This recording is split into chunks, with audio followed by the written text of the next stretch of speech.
And we're getting some new insight into how former President Trump's legal battles may be casting a shadow over his campaign for re-election. In the new book, Tired of Winning, Donald Trump and the End of the Grand Old Party, our chief Washington correspondent Karl reports Trump was livid when the trial date in the hush money case against him was set for the same time as many of the Republican primaries. According to excerpts quoted in The Atlantic, Trump yelled at his attorney when he learned that the news, saying, "You are going to cost me the presidency." Karl joins me now for more.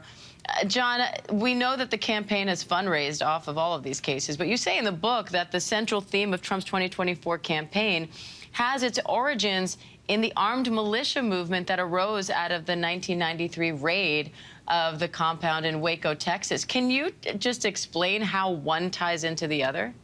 Sure. There are really two starts to Donald Trump's 2024 campaign. There was the initial announcement of the campaign that he held in Mar-a-Lago, which was rather traditional. He didn't even talk about the 2020 election being stolen. He talked about various policy proposals, and it was a launch that really got nowhere for him. And if you remember, the early polling actually showed Ron DeSantis, even before DeSantis had announced he was running, either tied or in a couple of cases beating Donald Trump for the nomination.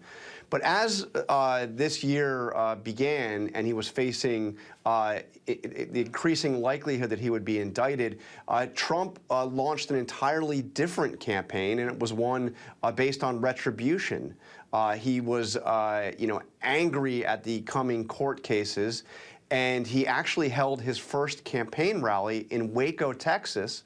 And, it struck me immediately that, Waco was the place where the Branch Davidians faced the FBI raid in 1993 that obviously was a deadly raid, killed dozens of people, and became the rallying cry for violent, for armed militia, right-wing militias around the country, and for Timothy McVeigh, who was the bomber of the Oklahoma City federal building 2 years later.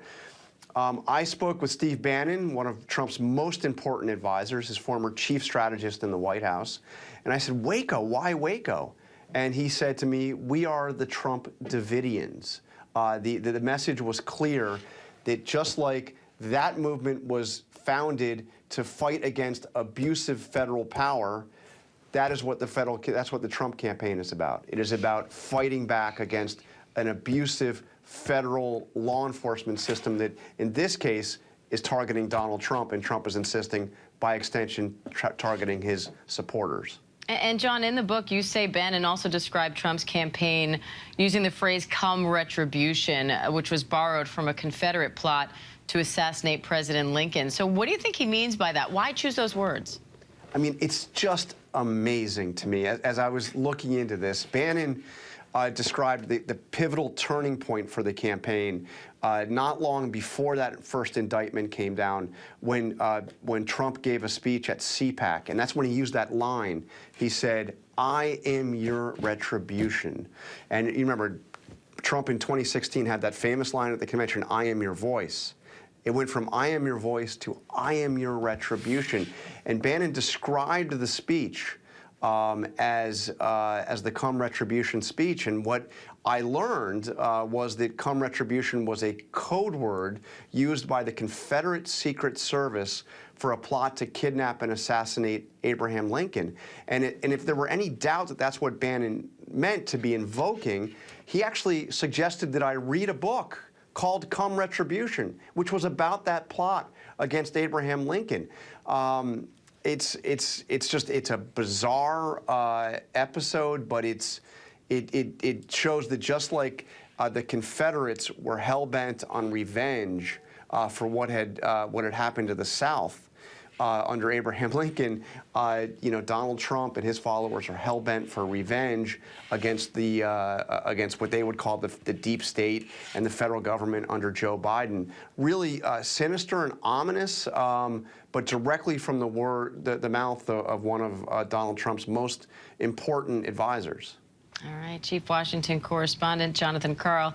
John, thank you. Tired of Winning, Donald Trump and the End of the Grand Old Party is out November 14th, wherever books are sold. Hi, everyone. George Stephanopoulos here. Thanks for checking out the ABC News YouTube channel. If you'd like to get more videos, show highlights, and watch live event coverage, click on the right over here to subscribe to our channel. And don't forget to download the ABC News app for breaking news alerts. Thanks for watching.